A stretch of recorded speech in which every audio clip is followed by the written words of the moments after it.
खुलुमबाय बे समाव बडलेण्ड इंखं टेलिभिजननि स्टुडिअ'आव आं मिथिका नार्जारि दिनै फुंबिलिनि गाहाय रादाबफ्राव दङ। ब्रैथि चन्द्र दिबाकर नार्जारि ट्रफी जोलुर बादायलायनाया थुंगेबाय। खेत्री पुलिसा टाटा DI गारिनिफ्राय आरोबाव 10 मोसौ हमदों।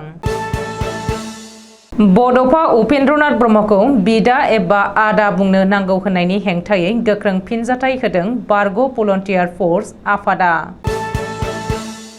महाराष्ट्रआव सानै सफ्टवेयर इन्जिनियारनिफ्राय 34 लाख रां खावदों साइबार क्रिमिनेला।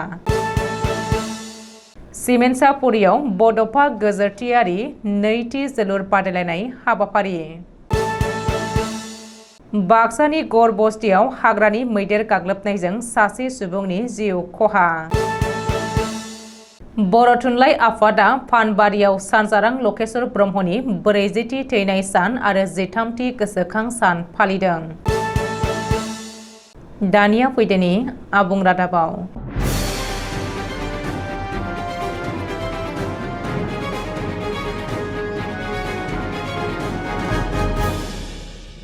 गसाइगाव महकुमानि सिङाव थानाय बिनाकाथा गामिनि समाज सिबियारि बयजोंबो मिथिसार जानाय रुंसारि चन्द्र दिबाकर नार्जारिखौ गोसोखांनानै बिनाकाथा मौजा क्लाब काम लाइब्रेरिया गुबुन बोसोराव होबोनाय बायदिनो देग्लाय बोसोरनि ब्रैथि चन्द्र दिबाकर नार्जारि ट्रफी जोलुर बादायलायनाया थांनाय 27 आगस्तनिफ्राय जागायनानै मैया जोबथा सान।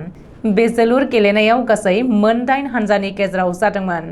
बेनिनो मैया जोबथा फाइनाल गेलेनाय बादायलायनायाव सेरफांगुरि सानजारां AC आरो बिनाकाथा मौजा FCनि गेजेराव जानानै थाङो। बे फाइनाल बादायलायनायाव 6-0 जों सेरफांगुरि सानजारां FCआ देरहासार जानो हायो। लोगोसे साबसिन गेलेगिरि हिसाबै गरथाम गल सोनो हानाय नेरसोन नार्जारिया साबसिन गेलेगिरिनि बान्थाखौ मोननो हायो।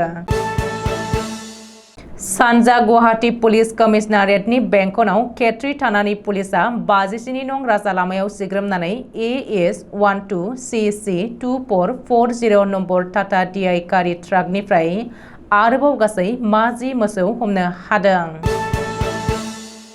बारग' एबसुनि मावथि मनेश्वर दैमारिनि हेंथायै गोख्रों खुद्रिसारनायखौ दिन्थिदों बारग' भलन्टियार फर्सनि दैदेनगिरिफ्रा।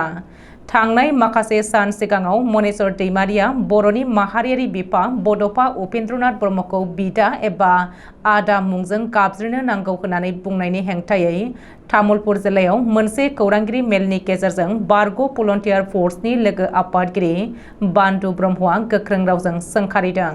बर'नि बिफा बड'फा उपेन्द्रनाथ ब्रह्मखौ मनेश्वर दैमारिया लाजिफोनांदों।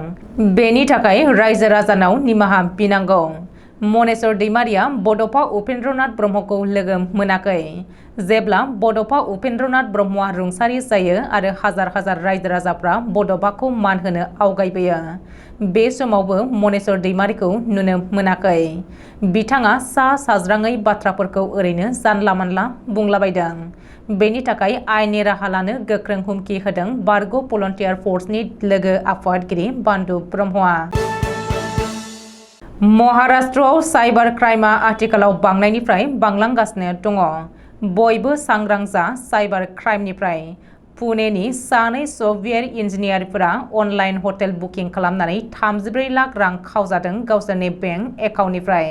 सासेनिफ्राय 16.5 लाख रां आरो गुबुन सासेनिफ्राय 17.6 लाख रां साइबार क्रिमिनेला रां खावनानै लांदों। मख'नो गोनांदि बेनि सिगाङाव मुम्बाइनि सासे सुबुङा गावनि पेन कार्ड नाम्बारखौ KYC होनायनि मुङाव मबाइलाव फैनाय SMS आव बिनाय बायदिनो आपडेट खालामनानै गावनि बेंक एकाउन्टनिफ्राय 6.45 लाख रां खावजादोंमोन।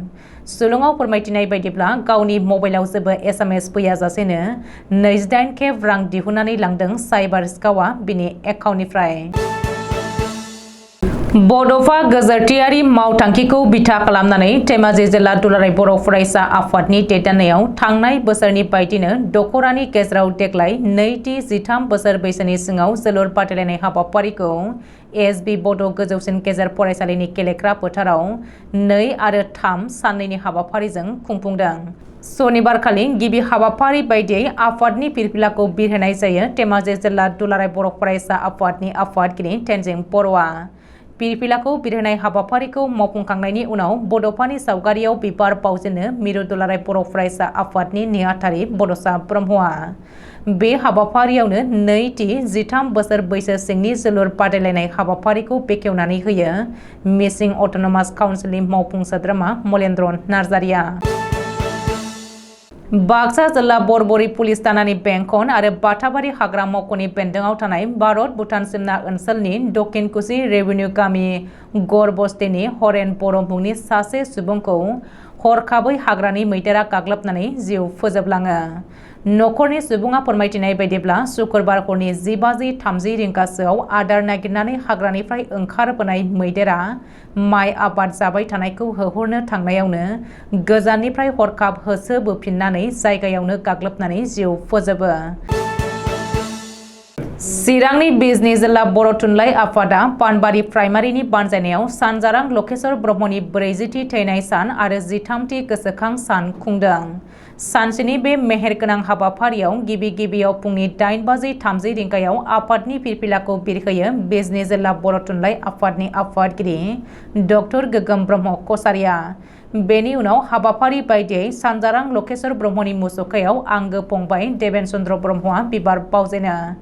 बेनि उनाव नैथि हाबाफारि बायदियै सानजौफु 12:30 रिंगायाव थुनलाइ आरो हारिमु बिथिङाव सानजारां लकेश्वर ब्रह्मनि बिहोमा आयदाखौ लानानै गागि आफादगिरि डक्टर गोगोम ब्रह्म कसारिनि मासि दैदेननायाव मोनसे सावरायमेल लानाय जायो। फुंखा सुबुं महरै मिरु बर' थुनलाइ आफादनि आफादगिरि प्रफेसार सुरत नार्जारि आरो डक्टर आदाराम बसुमतारी मोना बाहागो लानानै थिखानाय आयदानि सायाव बिबुंथि होयो। बे हाबाफारिखौ एम धनन्जय बसुमतारीया बेखेवनानै होदोंमोन। बे हाबाफारियाव बर' थुनलाइ आफादनि लेङाइ आफादगिरि सैताराम बसुमतारी, रांगिरि सतीश ब्रह्ममोननि अनगायैबो बिजनी जिल्ला बर' थुनलाइ आफादनि बारग' आफादगिरि फारियै मनेश्वर बसुमतारी, सन्तोष खाख्लारि आरो बिजनी दख'रा आबोबनि बिबानगिरिफोर, बिजनी दख'रा गुदि फरायसालि फोरोंगिरि आफादनि बिबानगिरि, गुबुन प्राइमारि कमिटिनि बिबानगिरिफोरजों लोगोसे सानजारां लकेश्वर ब्रह्मनि बिसि लीलावती ब्रह्मआ बाहागो लादोंमोन।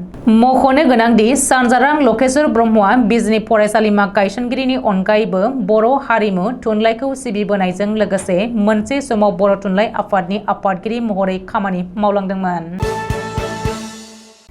दिनै फुंबिलिनि रादाबा एसेनोसै। गोजोन्थों।